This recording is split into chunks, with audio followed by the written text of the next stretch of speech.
जय श्री राम। नमस्कार दर्शकों।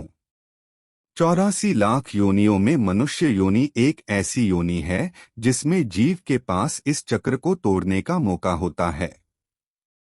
यानी जीव को बार बार इस नश्वर संसार में ना आना पड़े। लेकिन हम मनुष्य जीवन को ऐसे ही भोग विलास में निकाल देते हैं और फिर 84 लाख योनियों का चक्र काटते रहते हैं। अब प्रश्न यह उठता है कि क्या इस चक्र को तोड़ना यानी मोक्ष को प्राप्त करना इतना आसान है? तो जवाब होगा नहीं। कोई विरली ही आत्मा होती है जो मोक्ष की प्राप्ति करती है। आखिर वो रास्ता है क्या? तो आइए जानते हैं आज की प्रस्तुति में। यदि आप चैनल पर नए आए तो चैनल को सब्सक्राइब जरूर करें। प्रत्येक व्यक्ति किसी न किसी प्रकार की मुक्ति चाहता है। बंधनों से मुक्ति या दुखों से मुक्ति, जेल से मुक्ति या दवाखाने से मुक्ति, आर्थिक परेशानी से मुक्ति या दिमागी उलझनों से मुक्ति।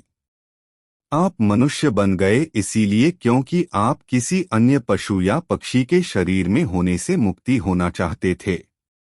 मनुष्य होने का मतलब यह है कि आप पशु या पक्षी की योनि से मुक्त हैं।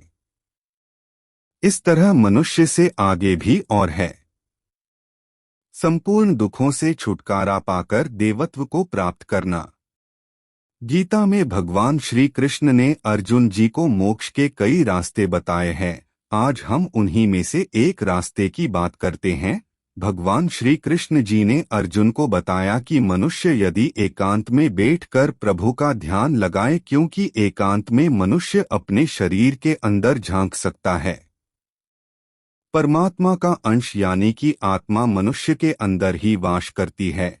यदि परमात्मा एक समुंदर है तो आत्मा उसी समुंदर के पानी की एक बूंद है।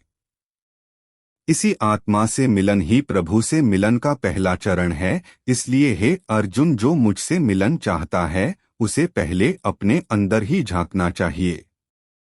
यह तभी संभव है जब मनुष्य का शरीर उसके काबू में होगा, वह यानी ध्यान लगा पाएगा। ध्यान योग का प्रमुख उद्देश्य परमात्मा से मिलन है। ध्यान के प्रथम चरण में मनुष्य के अंतःकरण की शुद्धि होती है, उसके बाद ही आत्मा का परमात्मा से संपर्क होता है।